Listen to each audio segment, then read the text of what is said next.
திராவிட முன்னேற்ற கழக ஆட்சியின் மீது அதிருப்தி கொண்டவர்களுடைய வாக்குகளை 5 பேர் பிரித்து கொடுக்கிறார்கள். நான் ஏற்றுக்கொள்கிறேன். அப்படியே இருக்கட்டும், உண்மையாகவே அது இருக்கட்டும். அப்போ திராவிட முன்னேற்ற கழக வாக்குகள் குறைகிறதா இல்லையா? அதிமுகவோட வாக்குகளை விஜய் பிரிப்பாரு. என்ன? ஆமாங்க, அதிமுக வாக்கு என்ன இருக்கு? அவங்க என்ன ஆட்சியிலையா இருக்கிறாங்க? அவர் தனக்கும் திமுகவுக்கும் தான் போட்டின்னு சொல்றாரு. ஆமாங்க, மற்ற யாரும் களத்தில் இல்லைன்னு சொல்றாரு. அப்போ திமுகவோட எதிர்ப்பு வாக்குகள் அதிமுகவுக்கு போகுமா விஜய்க்கு போகுமான்னு கேட்கிறேன். ஆன்டி இன்கம்பன்சி, இந்த ஆட்சிக்கு எதிரான மக்கள் அலை என்று கொண்டு வந்தால் எந்த மந்திரியும் தேர முடியாது, உதயநிதி உள்பட. விஜய்க்கு ஓட்டு போடுவான். விஜய் வெற்றி பெறுவதற்கு ஏதேனும் கொஞ்சம் வாய்ப்பு இருக்கும். மற்ற யாருமே அந்த கட்சியில் வெற்றி பெற முடியாது, இன்றைக்கு போயிருக்கக்கூடிய செங்கோட்டையின் உள்பட.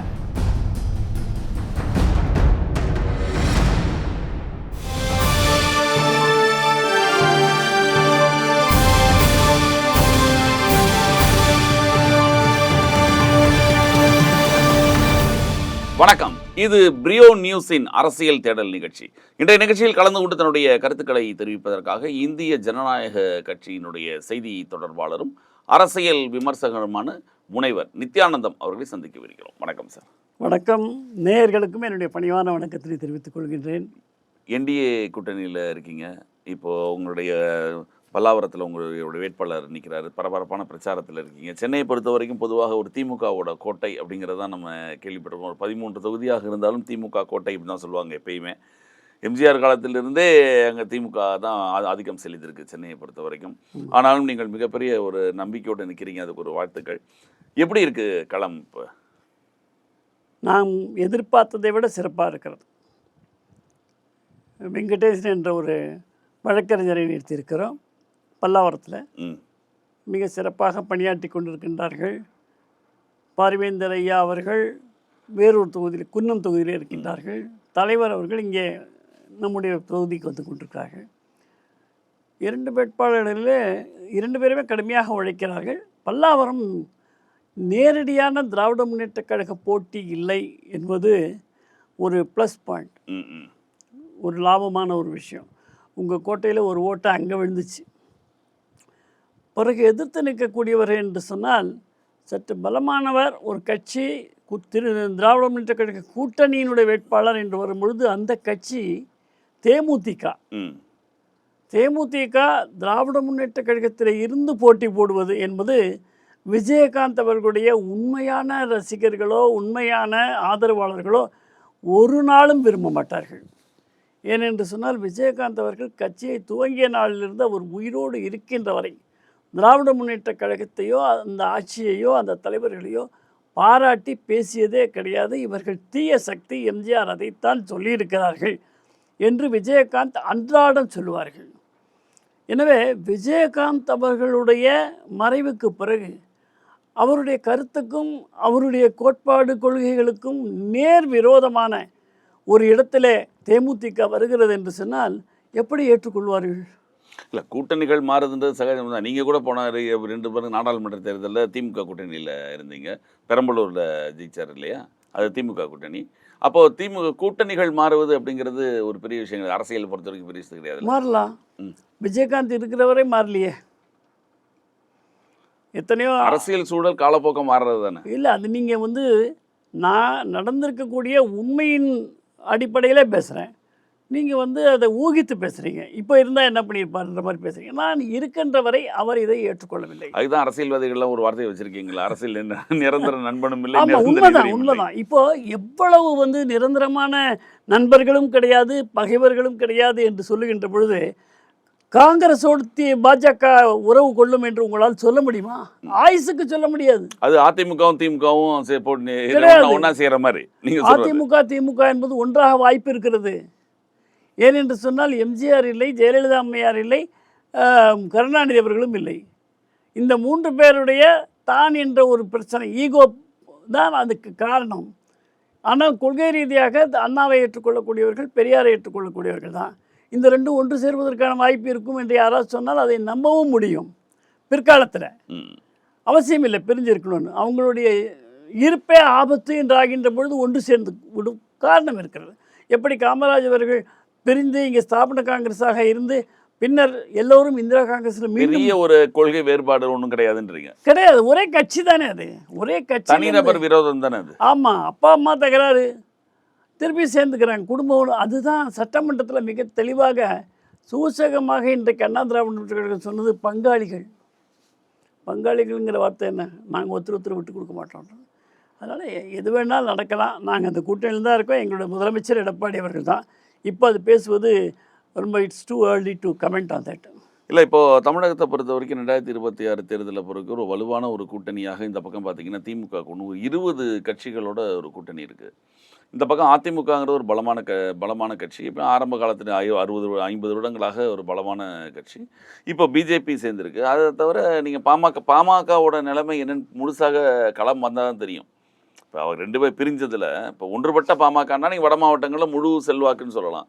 ஆனால் இப்போ அன்புமணி தரப்பு மட்டும் இருக்குது. என்னன்றது களம் வந்தால் தான் தெரியும் என்னன்றது. அப்படிங்கும்போது இந்த பக்கம் கூட்டணி மிகப்பெரிய வலுவாக இருக்குது, உங்களுக்கு எதிராக இருக்கிறது. கடந்த 5 ஆண்டுகளாக ஊடகங்கள் அனைத்துமே ஒரு கட்டுக்கோப்பான கூட்டணி திராவிட முன்னேற்றக் கழக கூட்டணி என்று சொன்னார்கள்.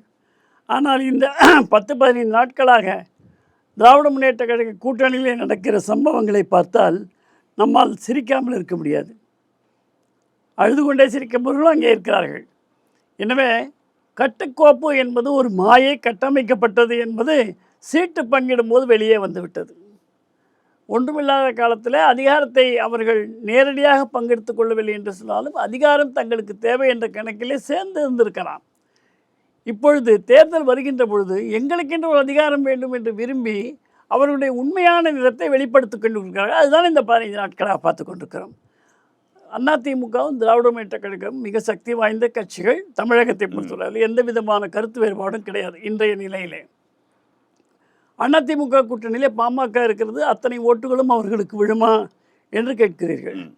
நான் அதை எடுத்துக்காட்டாக ஒரு 2 மட்டும் சொல்கிறேன். லாலு பிரசாத் அவர்கள் கட்சியை நடத்தினார்கள். அவர் கட்சியிலிருந்து பிரிந்து சென்ற அவருடைய மகன் சொல்லும்போது லாலு பிரசாத் மீது நல்ல நம்பிக்கையும் மரியாதையும் பீகாரில் இருக்கிறது. ஆனால் வாக்குகள் அவருக்கு விழவில்லை. புரியுதுங்களா? இது பீகாரை பொறுத்த வரைக்கும் நடந்தது. அதே மாதிரி பெருந்தலைவர் காமராஜ் என்றால் இன்றைக்கி அனைத்து கட்சியும் ஏற்றுக்கொள்ளும். ஆனால் வாக்குகள் பெருந்தலைவர் காமராஜருக்கு விழவில்லை, அது இந்திரா காந்திக்கு விழுகிறது. ஆக ஒரு மிகப்பெரிய தலைவராக இருந்தாலும் கூட அவருடைய வயது, அவருடைய உழைப்பு அத்தனையும் அங்கீகரித்தாலும் கூட இன்றைக்கு ஓடி ஆடி வேலை செய்யக்கூடியவர்கள், மக்களுக்கு தொண்டு செய்யக்கூடிய வயது உள்ளவர்கள், அந்த வயது குறைந்தவர்கள் வேண்டும் என்று மக்கள் விரும்புவது இயற்கை.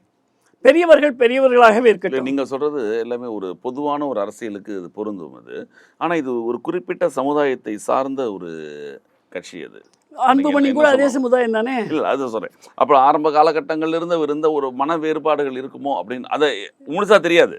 களம் வந்தால் தான் தெரியும். களம் வந்தால் தெரியும் என்பது நீங்கள் விஜய்க்கு பொறுத்து பார்க்கலாம். இவங்களை பொறுத்த வரைக்கும் இவங்களுக்கு என்று ஒரு களம் இருக்கிறது.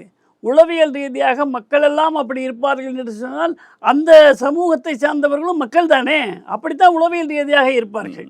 தலைவருக்கு மரியாதை உண்டு, அதில் எந்த கருத்து வேறுபாடும் வேண்டாம். ராமதாஸ் ஐயா போராடிய போராட்டங்கள், அந்த சமுதாயத்திற்காக அவர் செய்தது அளவற்றது. அவர் நிற்கலைன்னா பரவாயில்ல, இப்போ அவங்களும் கேண்டிடேட் போட்டிருக்காங்க.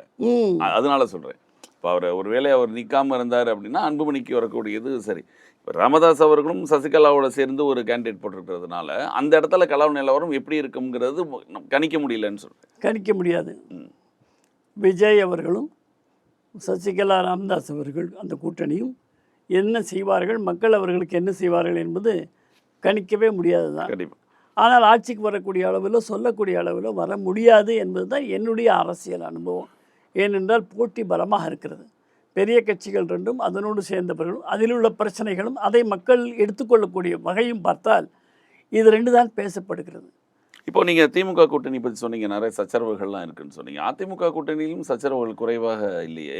என்ன சச்சரவு இருக்குது? தொகுதி பங்கீடுல நீங்கள் பிஜேபிக்கு கொடுத்த அந்த 27 இடங்களில் ஒரு 18 இடங்கள் எடப்பாடி அவர்கள் வேண்டுமென்றே திணித்து கொடுத்துட்டாரு. அதை இவங்க நயினா நாகேந்திரன் தலைமையில் இருக்கிற ஒரு 4 பேர் மட்டும், முக்கியமான 4 பேர் மட்டும், யார்? வானதி சீனிவாசன், நயினா நாகேந்திரன், தமிழிசை, இவங்க தான் வந்து முக்கியம். எல்முருகன் இவங்க தன்னுடைய தொகுதியை தக்க வைப்பதற்காக நிறைய லூஸ் பண்ணிட்டாங்க அப்படின்னு சொல்லி நிறைய குமுறல்கள் இருக்குது பிஜேபிக்குள்ளே அப்படின்னு தகவல்கள் வருது. இல்லை, பிஜேபியினுடைய தலைவர்கள் சரியாக அதை வந்து கையாளவில்லை என்று சொல்லுகிறார்களே தவிர எடப்பாடி அதற்கு காரணமானவர் என்று சொல்வது கிடையாது. சரியாக அதை கையாண்டு இருக்க வேண்டும் என்ற கவலை ஆனால் அந்த பிரச்சனை இருக்குது, எந்த கட்சியிலுமே இருக்கும். எவ்வளோ கொடுத்தீங்கனாலும் இருக்குங்க. அரசியலுக்கு இது சீட்டு கிடைக்காதவங்களாம் சொல்லத்தான் செய்வாங்க. இப்போது நீங்கள் பிஜேபிக்கும் அதிமுகவும் இருக்கக்கூடிய பிரச்சனை என்னென்னா, குறிப்பிட்ட தொகுதிகளை வந்து வேண்டுமென்றே எடப்பாடி தவிர்த்து விட்டார் அப்படிங்கிறது தான் உங்களுடைய குற்றச்சாட்டு. பிஜேபி ஜெயிக்கக்கூடிய இடங்களில் உதாரணத்துக்கு சொல்லப்போனால் திருப்பத்தூர், மானாமதுரை இதெல்லாம் வந்து பிஜேபிக்கும் அந்த ஸ்ட்ராங் இல்லைன்னு அவங்களே சொல்கிறாங்க. திருப்பத்தூரில் பெரிய கருப்பன் டிஎம்கேல கேண்டிடேட், நீங்கள் எதிர்த்து வேலை செய்வதற்காக கொஞ்சமாவது ஒரு இருக்கெடுப்பு பண்ணணும் இல்லையா? சிவகங்கையை தவிர்த்துட்டாங்கன்னு சொல்கிறாங்க. ஒரு சில இடம் காரைக்குடி அமமுகக்கு. ஆனால் முக்கியமான இடங்கள் வந்து தவிர்க்கப்பட்டது. ஏன் அப்படின்னா இவங்க போராடி பெறவில்லை அப்படின்னு ஒரு குற்றச்சாட்டு, வேண்டுமென்றே கொடுத்தார்கள்னு ஒரு இல்லை, ஒரு ஆதங்கம். குற்றச்சாட்டெல்லாம் கட்சியில் தலைவர்கள் மேலே வைக்கல, ஒரு ஆதங்கம் இருக்கும், இயல்பு தான் அது. இப்போது நீங்கள் சொல்கிறத நான் விரிவாகலாம் சொல்ல விரும்பலை. நீங்கள் கேள்வியே விரிவாக தான் இருந்தது, பதில் சுருக்கமாக சொல்கிறேன் உங்களுக்கு. சாதாரண மக்களும் ஊடகங்களும் அப்படி பேசுகிறது. அதாவது கட்சியில் உள்ள சாதாரண பொறுப்பில் இருக்கக்கூடியவங்களும் ஊடகங்களும் அப்படி ஒரு ஊடகத்தினுடைய கட்டமைப்புக்கு இந்த பாவம் பாரதிய ஜனதா கட்சியினுடைய பலியாகிறார்கள். ஆனால் கட்சி தலைவர்கள் எவருமே அப்படி பேசவில்லை. எதிரணியிலே பார்த்தால் நம்முடைய திருமாவளவன் அவர்கள் ஒருவர் தொகுதியினுடைய பெயரை சொல்லியும் எதை கேட்டால் எதை கொடுத்தார்கள் என்று சொல்லக்கூடிய அளவில் இங்கே இல்லையே.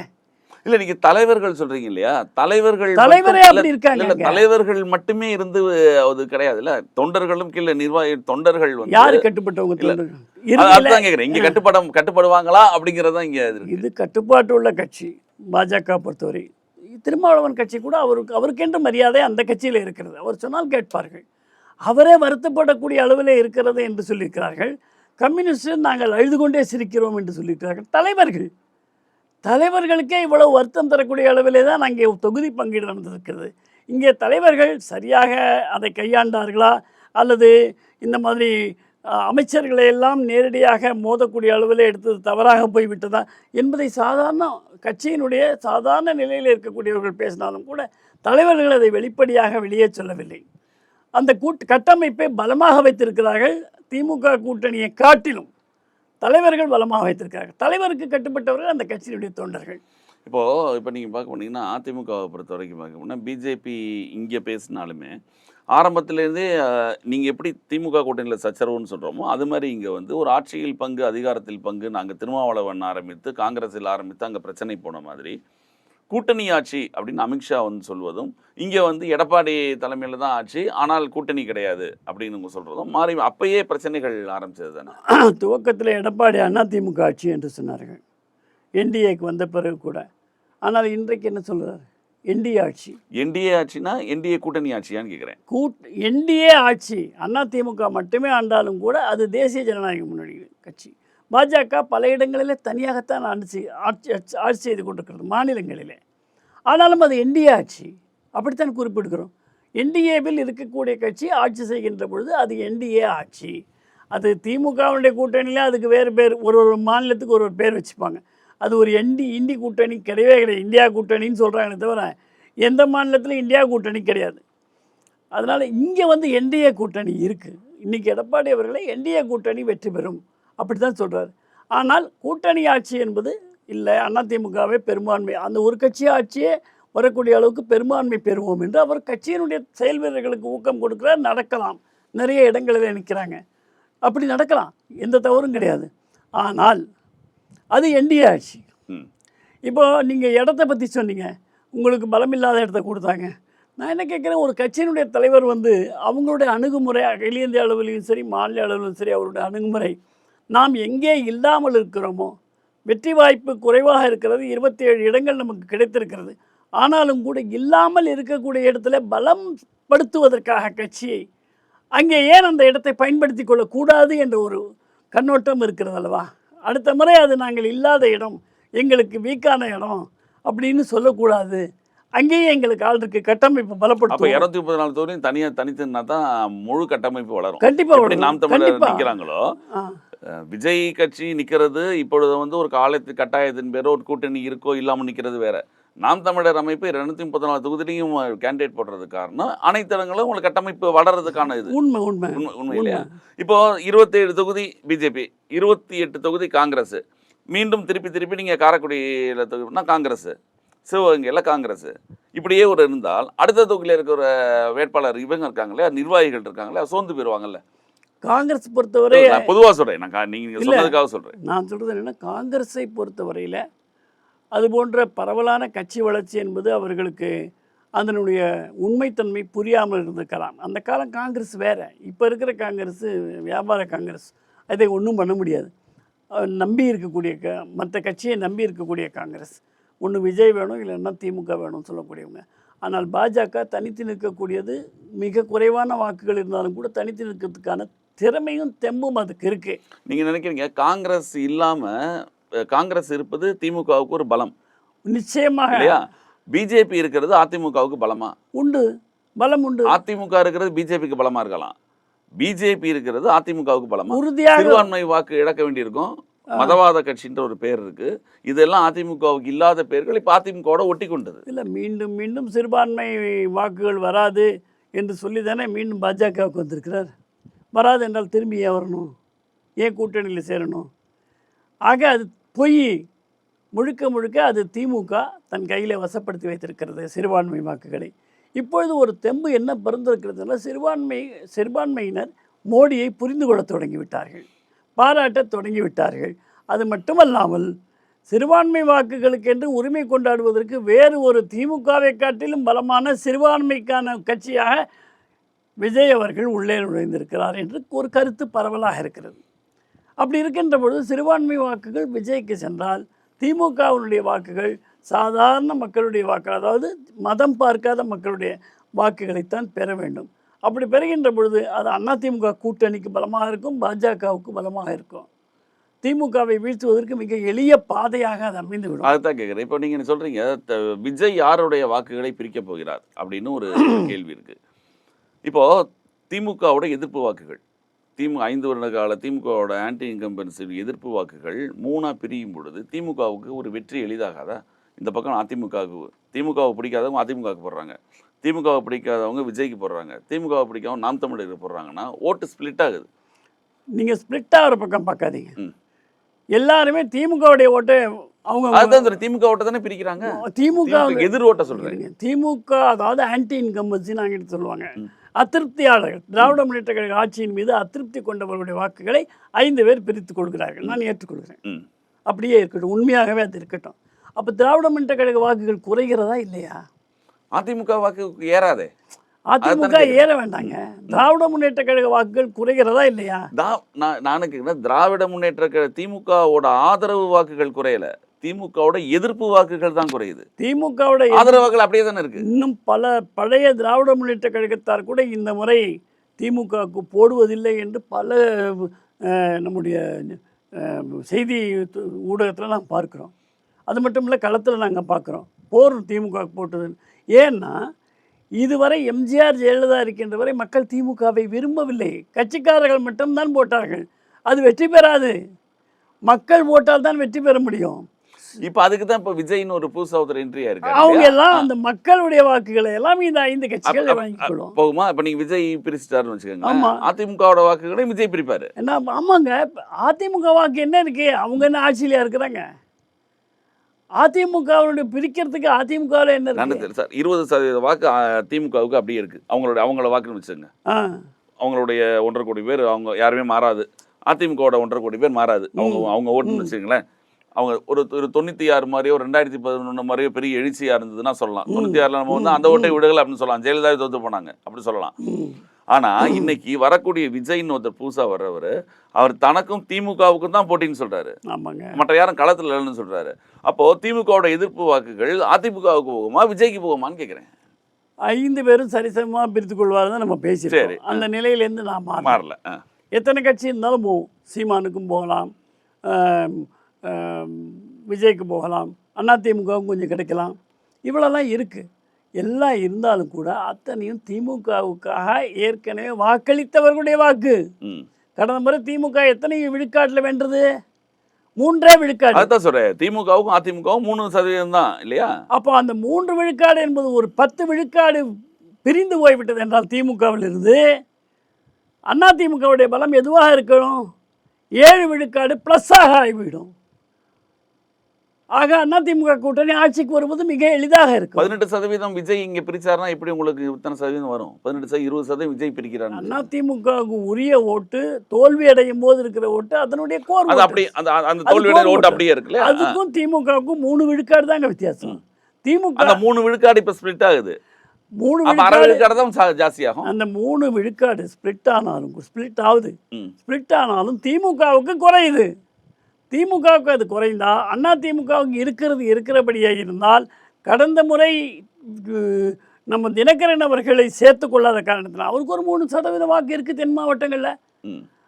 சின்னம்மான்னு சொல்றாங்களே சசிகலா அவங்க வந்து நிக்கிறாங்க. அந்த ஓட்ட அவங்களுடைய வாக்குகள் கடந்த முறை இல்ல அவங்க பிரிக்கிறது அதிமுக ஓட்ட தான். இல்ல அவங்க அதிமுக ஓட்டு ஒரு சில பிரிப்பதற்கான வாய்ப்பு இருக்கிறது வச்சுக்கோங்க. ஏன்னா தினகரனுடைய வாக்கையும் முக்குளத்தோர் வாக்குகளை பிரிக்க போறது அதிமுகவோட வாக்கத்தான் சசிகலா அவர்கள் பிரிக்கிறாங்க. தினகரன் யாரு? அதான் அதிமுகவோட கூட்டணியை சொல்றேன். இல்லைங்க, தினகரன் யாரு? அது நீங்க அப்படி தினகரன் சசிகலா அப்படிலாம் இப்ப சொல்ல முடியாது. அதனால அரசியல் என்று வரும்பொழுது பேச்சு என்று கேட்கின்ற பொழுது தினகரன் சிறப்பாக கையாளுகிறாரு. அது எல்லாருக்குமே தெரியும். எனவே இந்த இடத்துல வந்து சென்டிமெண்ட்டை காட்டலாம். யார் ஆளுமை புரிந்தவராக வர முடியும் உடனடியாக? அடுத்த தேர்தலில் சசிகலா துவக்கத்திலிருந்து வேலை செய்து வர முடியும், நான் இல்லைன்னு சொல்லலை. சசிகலா அம்மையாரை நான் பல தொலைக்காட்சிகளே நீங்கள் வீதிக்கு வர வேண்டும் என்று கூப்பிட்டுருக்கிறேன். அவங்க கடைசி நேரத்தில் வந்தாங்க. அமைப்பு ரீதியாக கூட ஒன்றும் பலப்படுத்த முடியல. அமைப்பு இல்லை, பூத் கமிட்டியே கிடையாது. ஆனால் தினகரனுக்கு இந்த கூட்டணியின் மூலமாக எல்லா இடங்களிலும் ஏஜென்ட்டுகள் வரை வியாபித்திருக்கிறார்கள். அதனால் பலம் பொருந்தியவராக அந்த தென் மாவட்டங்களுடைய வாக்குகள் விழும். ஜாதி ரீதியாக பார்க்கவில்லை என்று சொன்னாலும் கூட உண்மை அதுதான். புரியுதுங்களா உங்களுக்கு? நான் இங்கே உடைச்சி பேசுகிறேன் உங்களுக்கு. அது தவிர தினகரன் மீது இருக்கக்கூடிய மரியாதை பல இடங்களில் வரத்தான் செய்யும். ஏன்னா அவர் வந்து வடசேனையில் ஜெயித்த போது என்ன ஜாதி ஓட்டிலே ஜெயிச்சார் தினகரன்? 20 ரூபா நோட்டு. ஏதோ ஒன்று ஓட்டு வாங்கக்கூடிய கலையை தினகரன் பெற்றிருக்கிறார். அதை ஏற்றுக்குப்பீங்க இல்லையா? மீண்டும் தினகரன் வரார் இல்லையா? இப்போ எல்லாம் கூட்டணியில் வரும்போது கண்டிப்பாக வருவாங்க. ஐஜேகே எடுத்துக்கோங்க, இந்திய ஜனநாயக கட்சி. பாரிவேந்தர் அவர்கள் ஒன்றும் விவரம் இல்லாதவரா? அவருடைய சொந்த ஊரான பாராளுமன்றத்தில் வெற்றி பெற்ற இடத்திற்கு அவர் 2 சீட்டை கேட்பாரா? பல்லாவரத்தை கேட்பாரா? ஏன் பல்லாவரத்தை ஏற்றுக்கிறாரு? தமிழ்நாட்டில் தலைநகரத்தில் நாம் வந்து கட்சியை வளர்த்தாகணும், நல்ல ஒரு வேட்பாளரை போடலாம் அப்படின்னு போடும்போது நமக்கு அதிர்ஷ்டவசமாக எதிரிலே பலம் வாய்ந்த வேட்பாளர்கள் இல்லை. ஆனால் நம்முடைய இன்னொரு இடம் இருக்கிறதல்லவா, குன்னம், அங்கே மிக பலம் வாய்ந்த ஒரு அமைச்சரை நாம் சந்திக்க வேண்டியது. அந்த குன்னம் வேட்பாளர் தன்னுடைய வகுப்பல்லாமல் மிகச்சிறந்த ஒரு நட்புணர்வோடு பட்டியலின தலைவரோடு நெருக்கமாக இருக்கிறார். அந்த வாக்குகளையும் வாங்கி தான் இதுவரை அவர் வெற்றி பெற்றிருக்கிறார். இந்த முறை அதற்கு ஏதேனும் கேடு விளையுமானால் நிச்சயமாக அந்த ஆன்டி இன்கம்பன்சி, இந்த ஆட்சிக்கு எதிரான மக்கள் அலை என்று ஒன்று வந்தால் எந்த மந்திரியும் தேர முடியாது, உதயநிதி உள்பட. இது நடக்குமா? இது இப்படி இருக்கா உங்கள் கற்பனையான்னு கேட்டால், பெருந்தலைவர் காமராஜர் உயிரோடு இருந்த பொழுதே பக்தவத்சலம் அவர்கள் முதலமைச்சராக இருந்து வந்த தேர்தல் 67, அதில் 12 அமைச்சர்கள் போட்டியிட்டார்கள், 12 பேரும் தோற்று விட்டார்கள். அப்படி ஒரு சம்பவம் மீண்டும் நிகழாது என்று உறுதி கூற முடியுமா? 96 நடந்திருக்கு. 96 ஜெயலலிதா உட்பட அனைவரும் தோற்றாங்க இல்லையா? தோல்வி அடைந்து அதை யாரும் ஒன்றும் மறுக்கல. 2011 ரொம்ப 20 வந்தது. 67 ஆனா இப்போ அதிமுக 77 வடநாட்டில் காங்கிரஸ் முற்றிலும் துணை தெரியப்பட்டது. முற்றிலும் எதிர்கட்சி கூட கிடையாது, 2 இலக்கு கூட கிடையாது. ஒரு இடத்துல 2, 3, 4 அவ்வளோதான் எம்எல்ஏக்கள். நடந்ததா இல்லையா? இல்லை, அதுதான் சார். இது நீங்கள் சொல்கிறது எல்லாமே 2 கூட்டணியாக இருந்தாலும் சரி, அதிமுக கூட்டணி, அதிமுக மேலே மிகப்பெரிய அதிருப்தி திமுக ஓட்டு, திமுக மேலே அதிருப்தி அதிமுக ஓட்டு, இதெல்லாம் சரி. நடுவில் விஜய்னு ஒருத்தர் ஒரு புது கட்சியோட ஒரு கரிஷ்மேட்டிக் பவர், நிரூபிக்கப்படாத இருக்கலாம் கதாநாயகர் இப்போ பொறுத்த வரைக்கும். அதுக்கு நான் எடுத்துக்காட்டு கொடுக்குறேன். இப்போ ஆதவ அர்ஜுனா இருக்கிறார். இன்னும் வேறு சில பேர் அந்த கட்சி தலைவர்கள் இருக்காங்க. ஏன் ரொம்ப பிரபலமான நாஞ்சில் சம்பத் கூட இருக்கார். எல்லாம் வந்து கூட்டங்கள் பேசுகிறாங்க. எவ்வளோ கூட்டம் வருது? கட்சி கூட்டமாக இருந்தால் அங்கே வரணும்ல. விஜய்க்கு ஓட்டு போடக்கூடியவங்களாக இருந்தால் அங்கே வரணும்ல. விஜய்க்கு மட்டும் கூட்டம் வருது. ஏன்? விஜய் மீது உள்ள பாசம். விஜய் நடிகர், அவங்களுடைய சூப்பர் ஸ்டார். இதே கூட்டம் ரஜினிகாந்த் வந்தாலும் வரும். இதே கூட்டம் அஜித் வந்தாலும். அவங்க அதில் என்ன கேட்குறாங்க, இப்போ நீ திருநெல்வேலியிலேருந்து ஒருத்தன் பஸ்ஸு ட்ரெயினை பிடிச்சி 3 பஸ்ஸு மாறி இங்கேருந்து வந்து விஜயை பார்க்க வரான்னு வச்சுங்க. இவ்வளோ தூரம் வர்றவன் விஜய்க்கு ஓட்டு போட மாட்டானா? விஜய் நிற்கிற இடத்துல ஓட்டு போடுவான். விஜய் கை காமிக்கிற இடத்துல ஓட்டு போடலாம்ல? ஏங்க நீ ஆதவர்ஜனா கூட்டத்தையே நான் பேரை சொல்லியே சொல்கிறேன். 10 பேர் இல்லைங்க வண்டியை சுற்றி. விஜய்க்கு எப்படி இருக்குது? முட்டி மோதுது. ஏன்? அவங்க கட்சி தானே. தெரியாது அவங்களுக்கு? தெரியலை. எப்படி ஓட்டு போடுவான்? விஜய்க்கு ஓட்டு போடுவான். விஜய் வெற்றி பெறுவதற்கு ஏதேனும் கொஞ்சம் வாய்ப்பு இருக்கும். மற்ற யாருமே அந்த கட்சியில் வெற்றி பெற முடியாது. இன்றைக்கு போயிருக்கக்கூடிய செங்கோட்டையின் உள்பட அந்த அளவுக்கு அதான் அதுக்கு தான் விஜயகாந்த் உதாரணம் சொல்லணும். கூட்டம் நிரம்பி வழிஞ்சது. அவர் போகிற இடமெல்லாம் அவர் மட்டும்தான் ஜெயிச்சார்.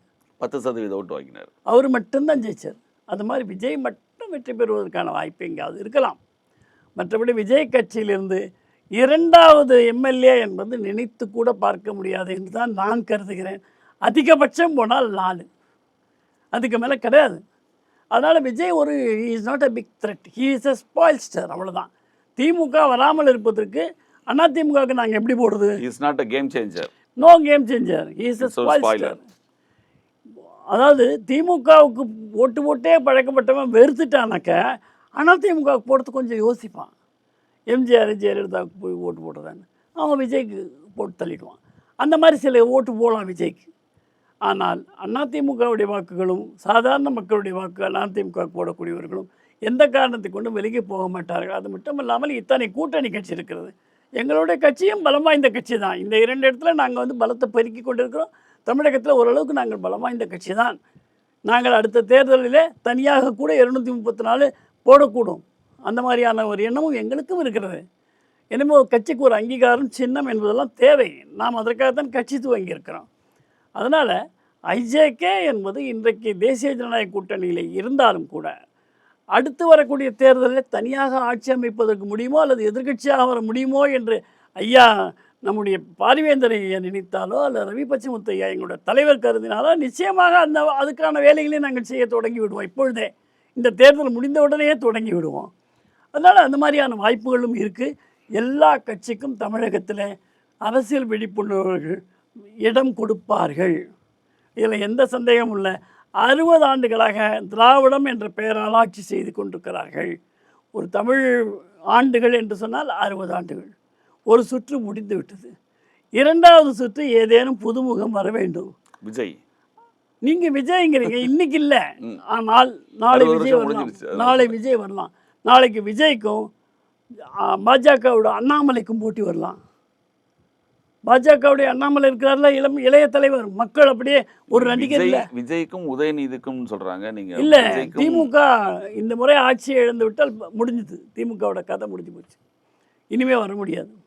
ஏன்னா ஜெயலலிதா எம்ஜிஆர் இல்லாதனால, எடப்பாடிக்கு அந்த அளவுக்கு ஒரு கவர்ச்சி இல்லாதனால அங்கே ஒரு வெற்றிடம் இருந்தது. அதனால் ஸ்டாலின் வந்தார். இப்போ வெற்றிடம் இல்லை. விஜய் இருக்கிறார், அண்ணாமலை இருக்கிறார், இதெல்லாம் இருக்குது.